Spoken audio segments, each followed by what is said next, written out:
Look who we got here. Morgan, are you a little surprised to see that Doug Christie decided to show up here and he didn't shave? Like, dude. Oh, no, Deuce, don't do that. Don't start it like that. He looks perfect. Yeah, it's all good. It's cool. Listen, he understands. You know, Doug, before... You know, this table, this is like not a prop. So when you're slammed on this table and it breaks... We're not doing any like John Cena moves on this That's what I'm talking about. Please. Okay. Please. WWE fans. So yesterday I was going through some stuff because I found this. This is from 2004 Del Campo newspaper, a Q&A with Doug Christie. Wow. That I did with you. Well, it's funny. Oh, you did with me? You know, it's so funny. I did with you, but like I sent you the questions and then you wrote back. So I didn't actually talk to you. Not a good journalist, right? But I mean, listen, I did write back. You did? You did. Wow. How about one of these questions, though? Okay. It's been an interesting summer for the Kings, to say the least. How do you feel about Pacers' trade demand and Weber's comments during the summer? How about me just coming at you like this? Wow. At 16. And you answered it. Did I? What do you say? It's part of the business. We all want to win a championship. We've come up short, so it's frustrating. That's a world, Saul, what some family frustration is, and it's only healthy, but we love each other as teammates. Oh yeah, That's a really good answer. That's a quality answer, Deuce. Lock in, man. I was also like amazed that you honestly do look the same. I mean, it's me. No, Doug. As 2004, though. Let's be real. Yeah. It's like you had Botox or something. Like, Botox? Well, I don't know. Tell us your skincare routine. Well, That's really what we're here for. You know, wifey has me on that Clinique, I think it is. Yes. Yeah, you know, and some little MAC oil under the eyes. Okay. Yeah, she hooks me up. Yeah, I'm so proud of she got her man together. Yeah. You understand? You probably have Masks, understood that. if you catch me in a hotel room at the wrong time. Stop. Oh yeah. You're a genius. Total mask on. And hydration. Absolutely. Yeah. Come on, man. You got to have a skincare routine. What are we doing? Take care of ourselves. Deuce is starting to understand. Now that he's doing more and more TV over the years. Yeah, you looked at himself and he was like, man, I'm "Jeez." trash. Yes. Okay. Yes. He said, these bags under my eyes aren't going anywhere. I was like, I don't think I try. Yeah. So let's go way back. What got you into basketball as a kid? Like, who shaped your love for the game? Ooh, that's a good one. So, you know, Seattle, Washington, you know, rainy, obviously. We play in the rain, you play inside. I lived across the street from Hutchinson Community Center, and it burned down. At that point, that's where I lived, because we lived in a few different places. And I played soccer because the the community center burned down. So once I started playing soccer, I played street ball all the time. But I was 11.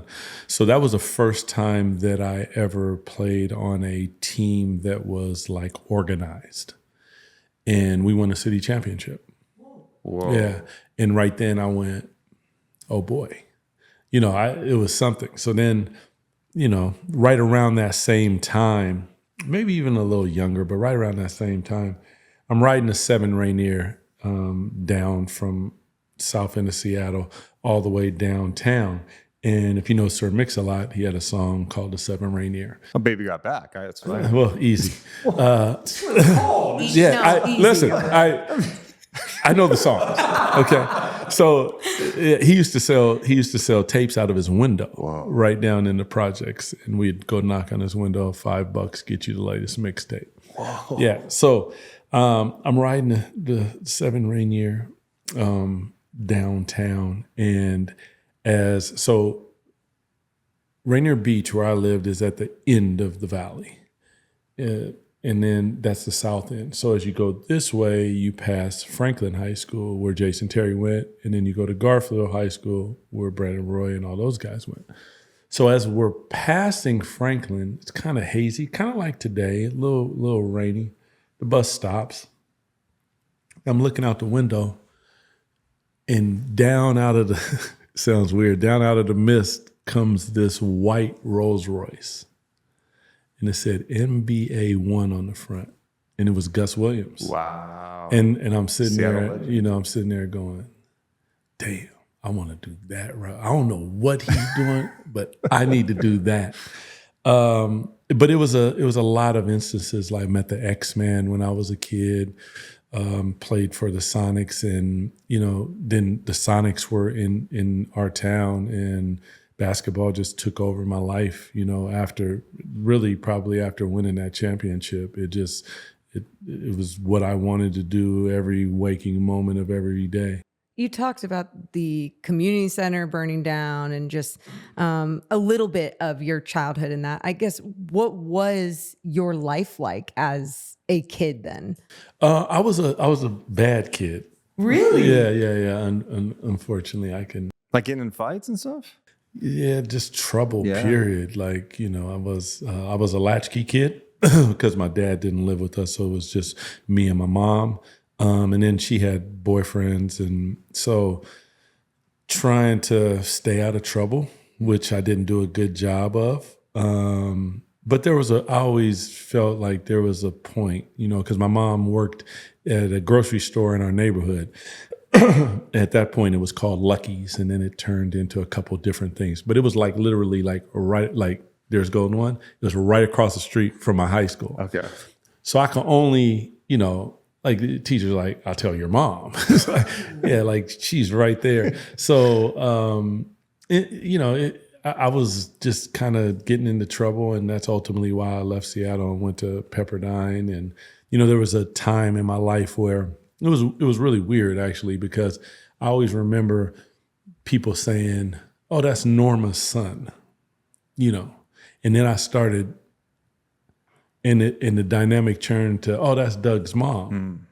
And that's a big difference, especially for a young mom and a young kid and, interracial kid. There was a lot that was going on, but it was, Seattle was incredible. It's not the same now with, everything that is going on in our world. But for a kid growing up, picking apples off of trees, running from dogs, and doing all types of crazy stuff that we won't talk about on our podcast. It was beautiful. It was just what I needed. Wait, when the Doug's mom though, like what could you elaborate on? Like what did that change? Like what did that really mean? Like were you kind of the mature, had to take care of No, the it was situation, like, so when I was Norma's son, my mom was known in the community because my mom was white and we lived in the inner city. Yeah. So everybody knew my mom, you know what I mean? And then all of a sudden I had all this success, and it's, now that's Doug's mom. Okay. And it's hard to explain, but there's dynamics in all of this stuff that you learn about as a lot of these kids that we get now, they grow up and they go through AAU and all these different things, and they're trying to figure it out. And I was trying to figure it out as well. And so was my mom. And unfortunately, my mom had a lot of different issues and different things. And that speaks to some of that. A beautiful woman, incredible woman, like the light of my life. But, us being together and her helping me through all my things and going through it and taking me to games and supporting me and all those things, as a kid, you don't really realize what your parent is going through. And now that I'm able to look back on it, I'm like, wow, now I understand the dynamic a little better, and I probably should have been more understanding in a lot of ways that I probably wasn't as a kid, because there was a selfish part of me, there was a troubled part of me, and she's just trying to make sure that everything's taken care of. Yeah, that's tough. No, I can relate to that. And your dad wasn't in your life then at all? Like, and was that tough? Or did you just not like? Oh, it's just what it was. Yeah, like. The inner city, I was just walking with our security guard, and I was telling him the inner city is tough, man. But it gives you something that if you didn't grow up there, you can't understand it. And that's the gift. But I met my dad when I was about 9, I think it was. and started to get to know him and going to visit him. And he lived in a wow.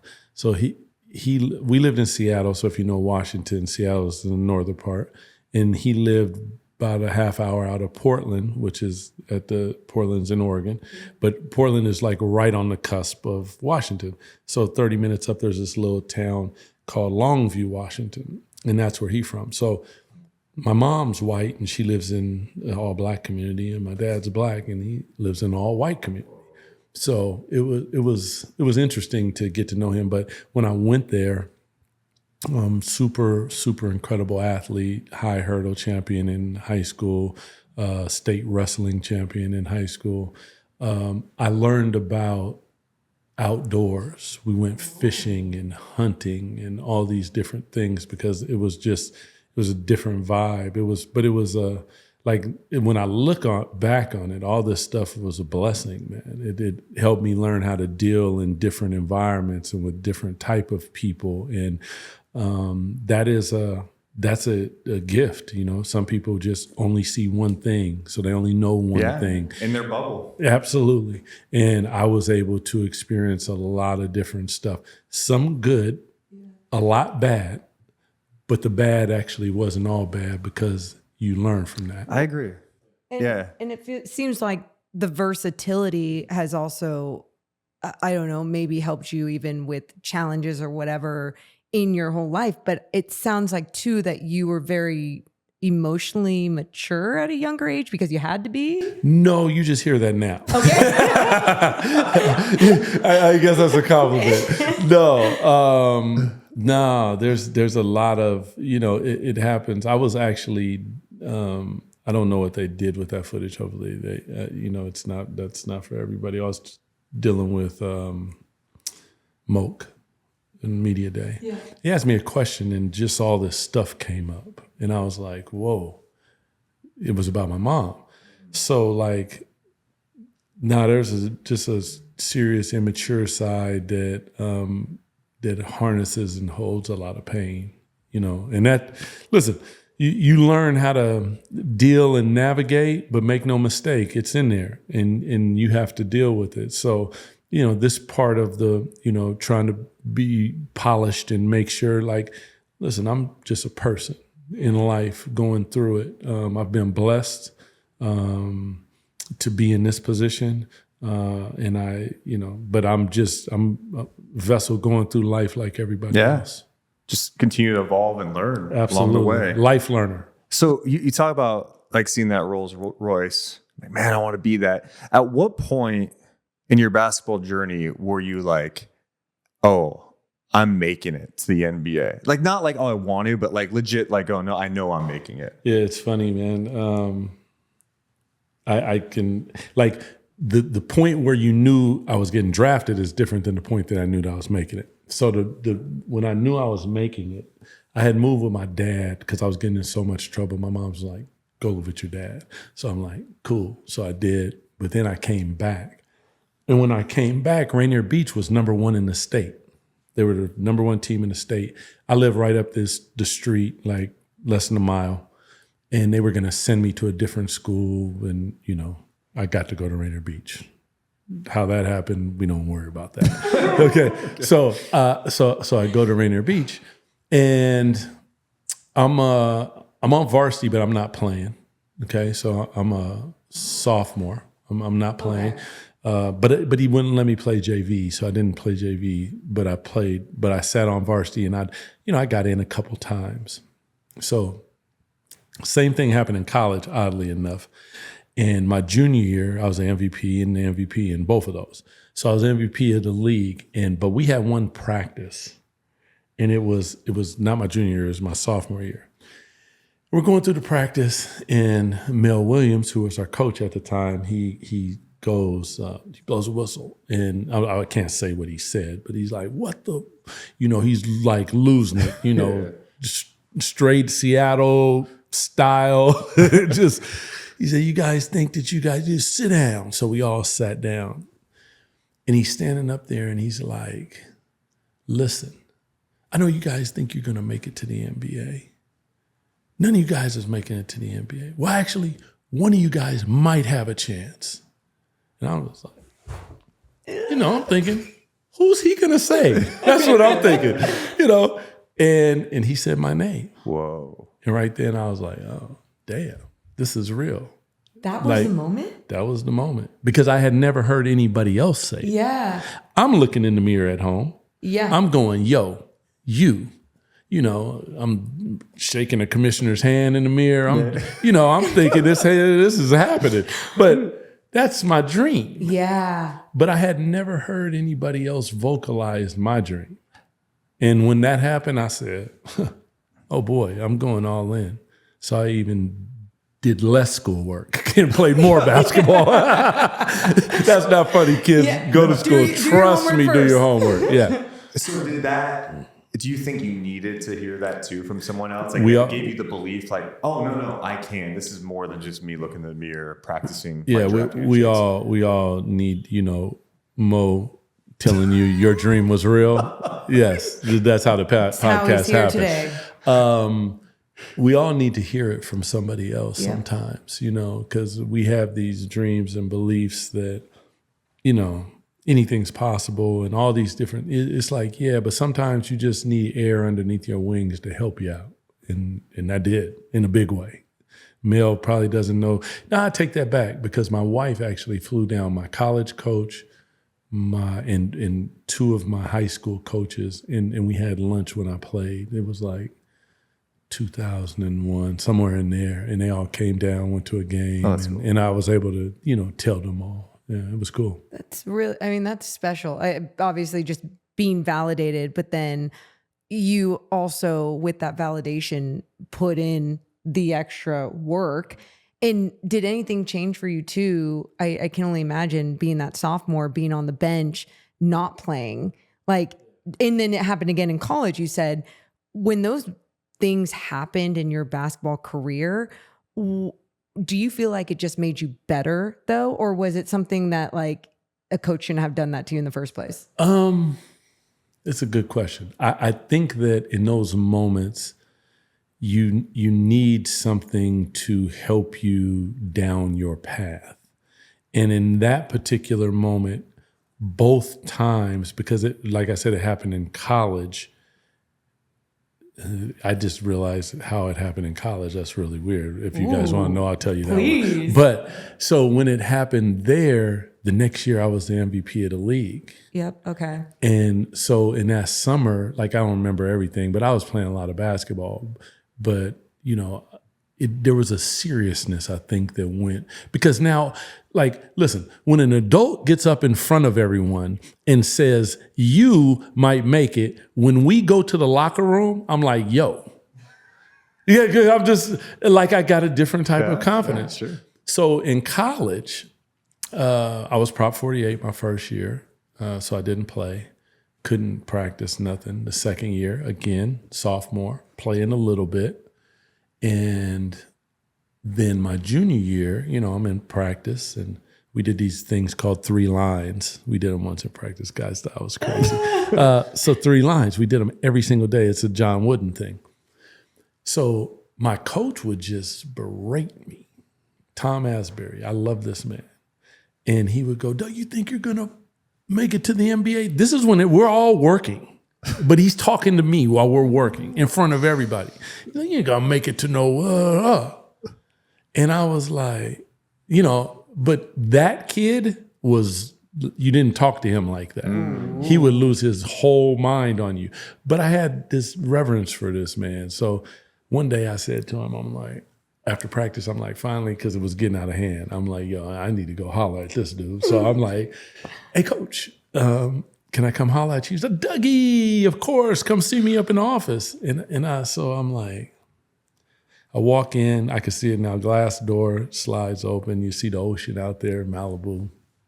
I close the door, and I'm like, yo, coach, I'm not using this, but I'm like, what is that? And he was like, man, I've been waiting for you to come talk to me. And I was like, and he said, listen, man. He said, you really got a chance to make it. So I just want you to know, if I do that to you, you think anyone's going to step out of line? And I was like, huh? That makes a good point. So from then on, we had to understand it. Wow. Yeah, it was good. But he was the next one, and then he brought people in to talk to me about making it and different stuff like that. So they obviously saw something in me that I saw in myself, but you need to believe from other people sometimes. But again, being communicated with was what, like, ultimately, like, you made the move to go talk to him and to communicate, and then he communicated that that's why I'm doing it. And it was like, which I never, like, I got stories. So at that same school, his name is Marv Dunphy. I love this man too. I met some good people. So he is the head coach of the volleyball team, national champion, gold medal, Karch Karai, all those guys.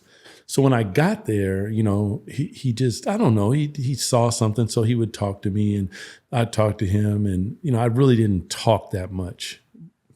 Go figure, Yes. right? So he said to me one day, he said, how many pull-ups can you do? I don't know. I'm scrawny and weak, okay? So he's like, there's this big tree outside of Firestone Fieldhouse, is a gym in Malibu. And he said, excuse me, every time we pass this tree together, we're going to do pull-ups and see how many you can do. So I did like 4 or something. He reps out like 15. So I'm thinking, damn. But every time we passed it, and he saw me, we would do it.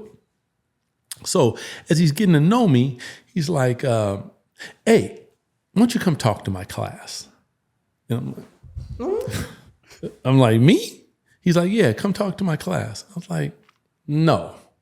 So then he asked me again, hey, come talk to my class. And so now we take a step forward. It's like, what would I talk about?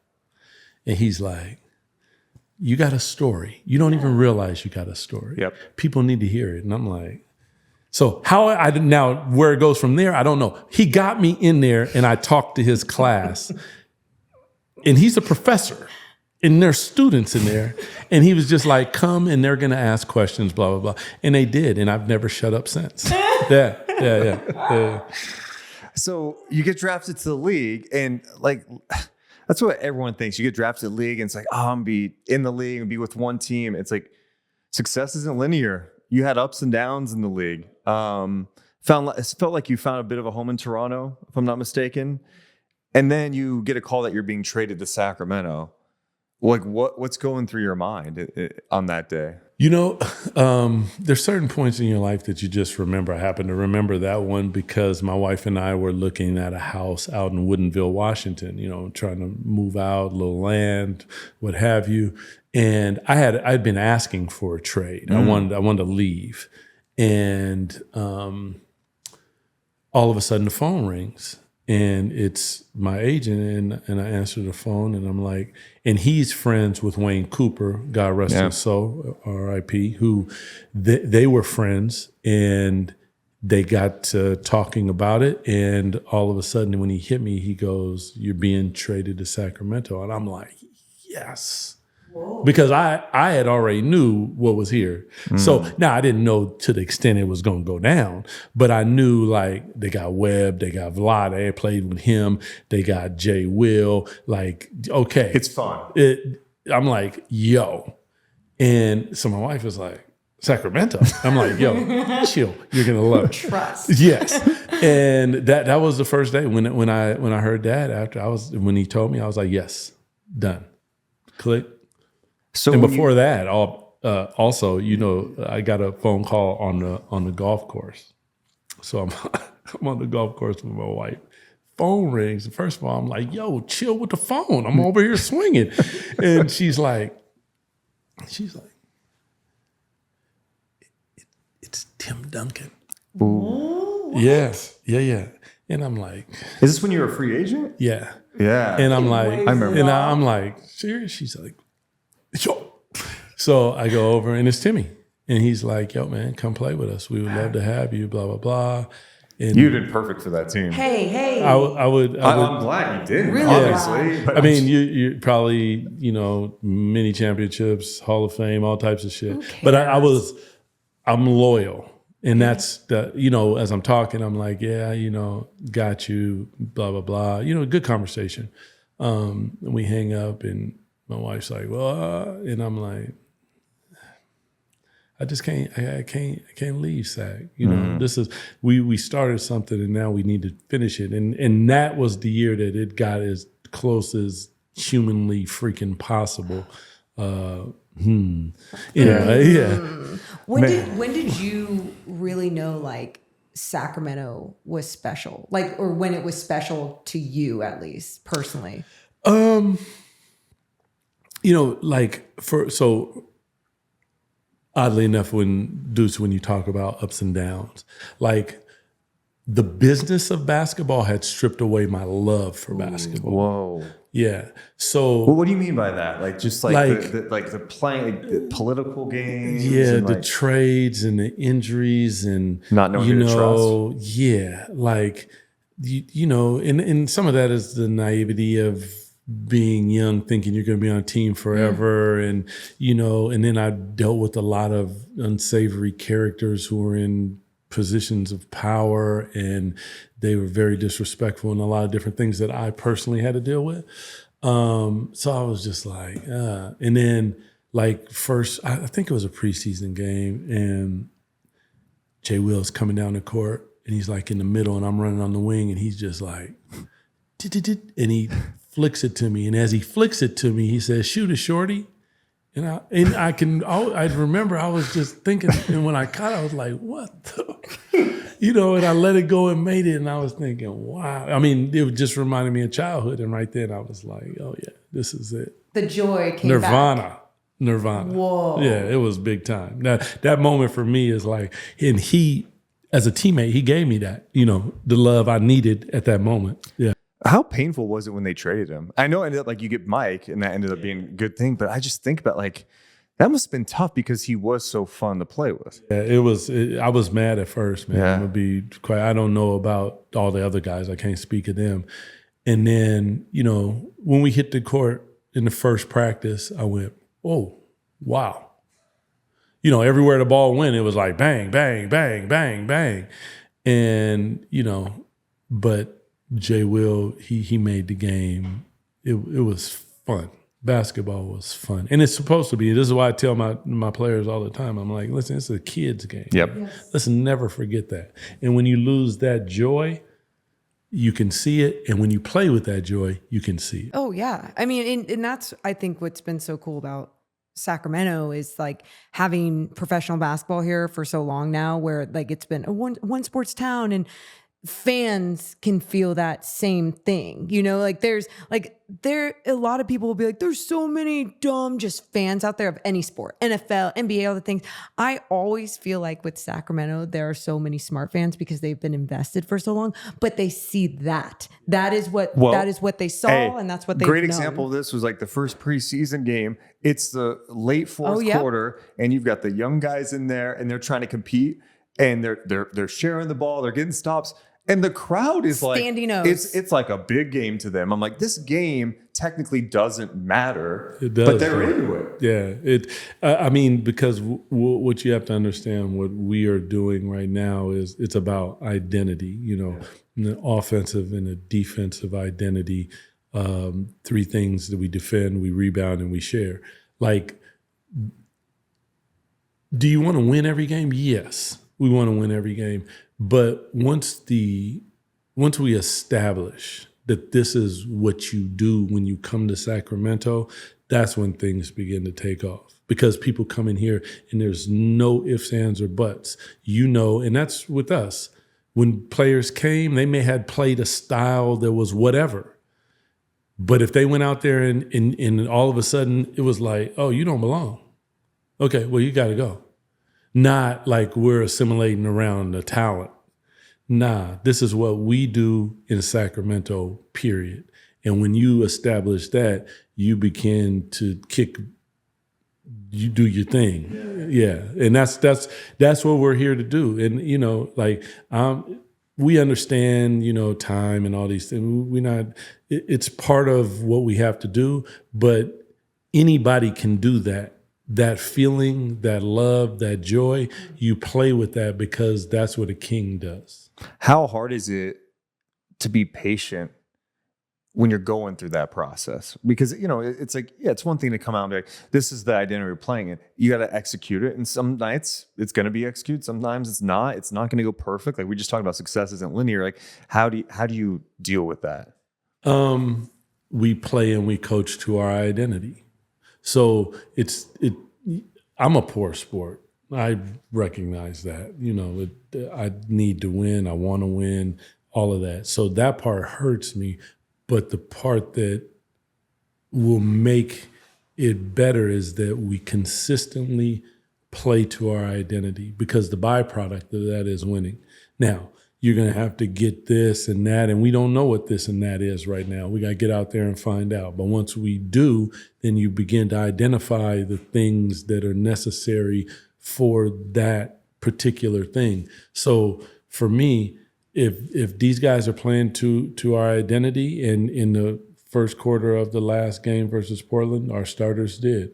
In that last quarter of this game here, those young boys, they got down like that, and you could feel it. So when you feel that, and then you put all the talent in, that's when all of a sudden, you sit down and you go, oh boy, these fans, they come in here to see the show, and this is what they want. Well, and even going back to communication, just you having how powerful communication was for you as a basketball player growing up, it seems like, even coming into like, I don't know, media day and everything in the beginning and training camp and everything, it seems like there was a lot of communication coming into this year, at least with how you maybe explained what you wanted the identity to be. And it seems like guys want to meet that standard too.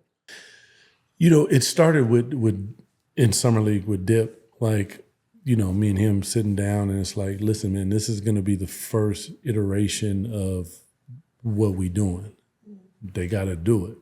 And he did a hell of a job. They played to the identity. He coached to the identity. And that's what it is. Like, one thing, communication is one of the key pillars. Like, do we talk about the elephant in the room? Do we say the hard things to each other? Like, then there's on-court communication. I tell them, like, people talk on the floor. That's like, X out. Watch your back. Communicating on the floor is, Deuce, watch your back. I'm here. I got you. Okay, screen's coming. Here it comes. Like, see, now we've gone to another level, and that level is of care, because now I'm like, yo, man, watch that. You about to get clipped. I got you, though. As opposed to, I see it happening and I don't say anything. I'm turning around like, yo, man, you see it? Okay. But see, I'm going to say that. Some people hold that in, and then they don't say anything, and then all these little things begin to stack on each other. And then when it falls, it's just like, well, nah, man. My grandma used to say, God rest her soul, she said, I don't know if you can say this on television, but I'm about to say it. We can always edit. She said, wherever your ass show up, that's where your ass get toe up. So, I'm about saying it. And sometimes it's uncomfortable, and it should be. I watch a lot of WNBA during the NBA offseason.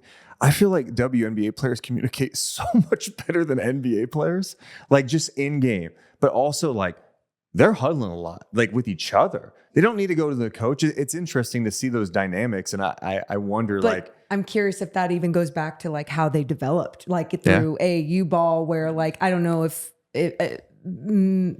men growing up, and it's just a different style of developing or how they were coached growing up. But yeah, women basketball players, like fundamentals. No doubt. I mean, for me, fundamentals are everything. I know. Communication is everything. Like, if we're able to do that, we're winning a margin that other people aren't winning. And that is, it's huge. Plus, it builds trust. It builds a lot of different things, because when I can say something to you and then you see me and you go, damn, he did that. Like, he said it and he did it. So it's like, wow, okay. Then you see it again and again. And now you're like, well, damn, I can't, or I'll just be quiet. And guess what? Then you just don't belong here. That don't mean that you're a bad person. Right. It just means that this gym and locker room is the wrong one for you. And that's part of the process of trying to find out who is a Sacramento King. Because everyone that we brought in didn't fit. And you might think they do, talent-wise they might do, but sometimes you might take a little bit of a lesser talent for more of what we're about, and it might even play out better because that thing that they feel that you can't really put your finger on, it's a pack of wolves, and they come all together and they attack, as opposed to just a singular, Yeah. kind of like you, Deuce. Yep. So you've seen all angles of this game, from player, broadcaster, now coach. It's kind of crazy. What have you learned about yourself as a coach? And I know, like, you did the interim thing last year and you saw a lot. That was a lot to experience. And now being the head coach now, I'm sure you're still learning things about yourself now, but like, what have you learned so far? That's a good one, man, because I've learned so much. Yeah. And I consider myself a life learner. The one thing that I know is I don't know nothing.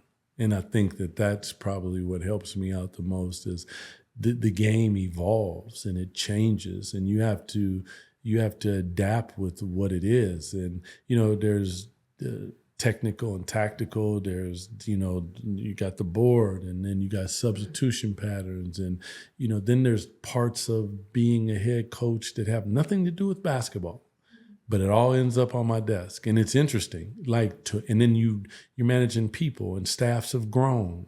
And when we were there, it was like, I don't know, we had like 4 coaches. And Wow. and a trainer, Pete. Yeah. Then he got an assistant in Manny. Like, it wasn't that many people. And now there's a lot of people on staff. So one thing is, when you deal with a couple people, like attitudes and their vibe, and there's a lot of stuff that goes into that. And one thing that I've come to love and respect is Scott P and BJ. We're on the same page. So if you're in this building, you're about what we about, and you don't got nowhere to run and silo off and try to do no slick stuff. Yeah, you guys got to be together. This is who we are. And that probably is one of the things that not only that I learn, but I probably appreciate the most, I think, is their support in this. Something so random that Deuce and I were talking about when we were preparing to have this conversation with you. He's very rare. Oh my God. No, very rare. Like, you should hear us just on a walk talking about, oh my God, wait, we got to ask Doug this. We got to ask him this. This is so dumb, but random. But maybe there is something you do with this. I feel like you're a creature of habit. After every game, you go to the post-game presser, you do the presser. Soon as you go through that door, what is the first thing that you do? Like, are you going to watch film? Are you going straight home? Are you grabbing your stuff and getting food? Like, what is the first thing that you do after the post-game presser? You talk to the team, you go to the presser, and it's like, all right, like, what's your night look like? That's a good one because it's different now. Oh. It is. I can't really say, like there was a vibe that's not a vibe now. Now it's a different vibe. So for me, like I will, and I got a different room downstairs now. It was, there was an equipment room that said head coach on it. So I'm like, this is the head coach's room. So let's do the head coach here. The assistant coaches can have this one. I was in the assistant coach's room. But I go in there and I sit down for a second and just kind of chill out. Like when I come in the morning, I get in about 5:55, somewhere in there in the morning. And when I pull in, the first thing that I do is I light my candles, my incense, I walk around the building, and then I sit down and read either my scripture or whatever my lesson for the day is. And then I just I need a little bit of time for me too, you know what I mean? So I just chill for a second, and then I usually will call my wife if she came to the game. Then I go grab her, go upstairs, get some food, and then but if she didn't come, I get in the car, I listen to my book, or sometimes I don't listen to anything. I just want to quiet and just kind of roll. I like living away a little bit, because it takes me about 30 minutes to get home, because I personally need to decompress for a second. Yes. That energy is just palpable, and I need it to I need to chill for a second. And it's not like music sometimes, but it can't have words to it. So it needs to be classical or something if I'm going there, because I gotta, let it all kind of go out, man. Because if I walk in the room, like if I lived right here, and some people do, like I walk in the house, I'm still crunk. Yeah. You're So I just need a Process. chance, to process it all and decompress. And then as soon as I see my dog, Oh, Dogs make it better. everything better. Doesn't matter what happens. You walk in. Yeah. How was your day? Mine was good. What's up? if he could talk, he'd be like, first he'd be like, where the hell you been, man? But I'm hungry. yeah, just kind of chilling with the family, and then I try to pump my brakes for a second. Okay. Yeah. Decompress before you dive into Very healthy. the task at hand. Hey, how much sleep do you get? I feel like coaches don't sleep during the season. And you're a healthy person, so I'm hoping you're going to say a lot. Nah, listen, there's certain 5.5 jobs, like you have hours? to know that the job comes with certain it's things. part of it. But, I get up at like 5:15 and I get to the arena by, 6 o'clock, 5 something, and start the day. And then I'm usually here until about 6. And then I get home, chill for a second, watch something with my wife or my son or video, whatever it is. And I try to get to sleep about no later than 11. Okay. But sometimes, that's not too bad. Yeah, What sometimes. about like film? What about like if you're watching, do you ever get caught up in film, or is that just always during the day that No, I watch what I need to watch Cool. to understand, because like assistant coach is different. Right, I right. have scouts and stuff like that. Like you gotta watch the film. Do you watch games for fun though ever now or Oh, no? okay. Basketball is always. That's what I'm making sure. I just enjoy. Plus, you never know. You like see an ATO, or you see a Yeah. side out of bounds, or you see something that you're like, oh wow, that'll work. And that's really what it is. It's a copycat league. There's only so much you can do. But what works for your team.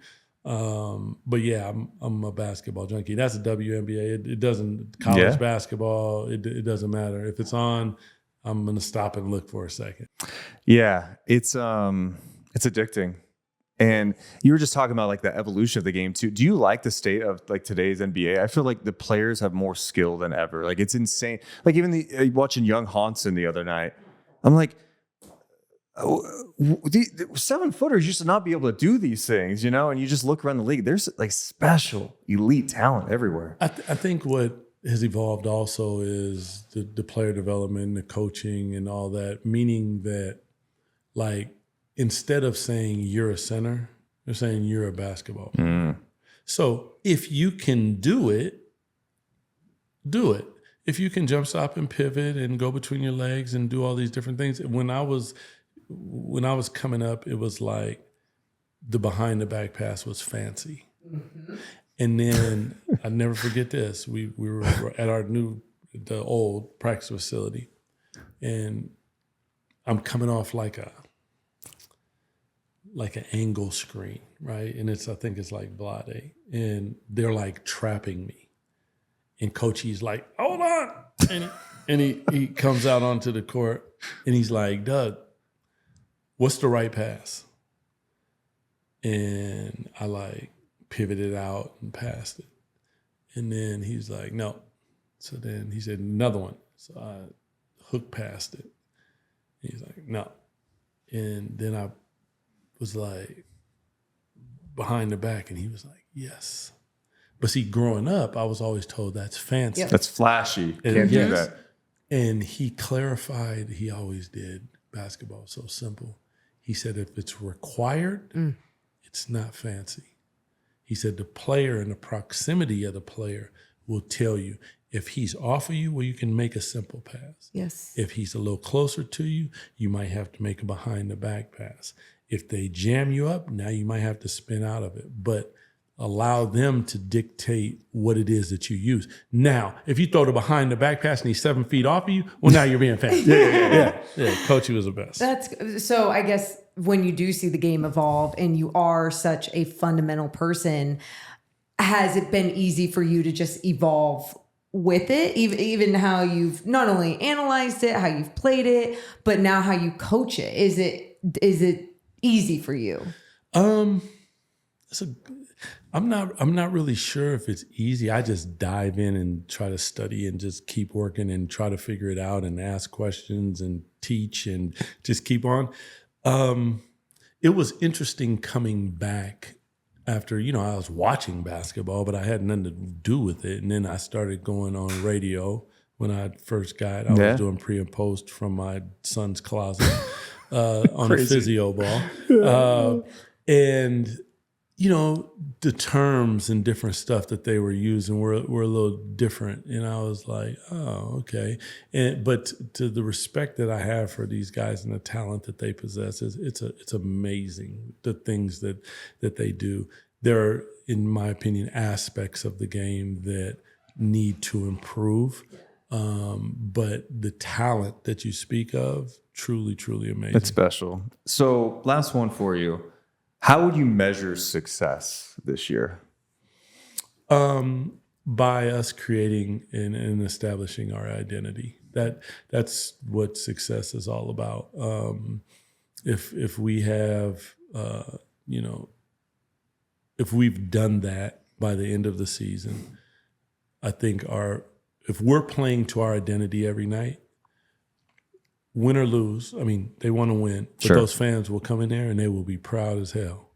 And that starts the process.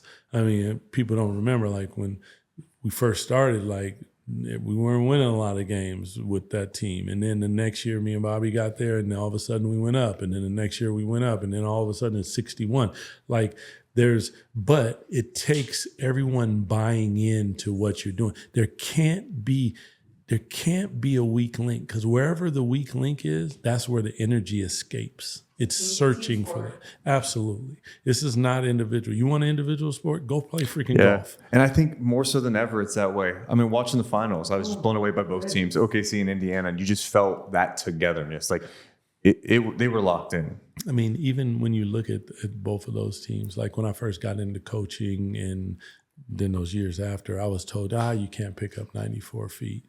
Everybody in the league's doing it. Well, a lot of after we see it done by, similarly enough, when, prior to Golden State winning, you couldn't win a championship shooting threes. And then once it's done, then everyone does it. So now we'll see everyone picking up 94 feet and doing all this stuff. But that's just the nature of it. Like, be brave. Yes. Yeah. Be brave to do you. It's not about just how it's when people say you have to have the personnel. The personnel is being a hooper. The personnel is like having the mindset and having the buy-in of understanding a team sport and a team strategy and just buying into that. Yeah. So no, I hope. Well, obviously, we hope that success hits the floor too. Hope is not a freaking plan. We're gonna make it happen. Hey. I love it, Doug. In all seriousness, we've known each other for a long time, and I was looking at that newspaper from when high school. I'm like 2004, and here we are. You're the head coach of the Kings. I'm really happy for you, and appreciate y'all. Do your thing, man. You've been working on this for a long time to grind in this game, and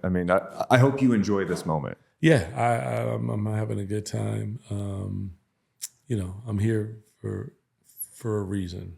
And you guys, we've talked about this since I met you guys. So I didn't come back here by chance. So there's business that needs to be handled, and we are here to make sure that it gets handled. Because otherwise, it's hard for me to live with myself, to be quite frank with you. But we make it. Yeah.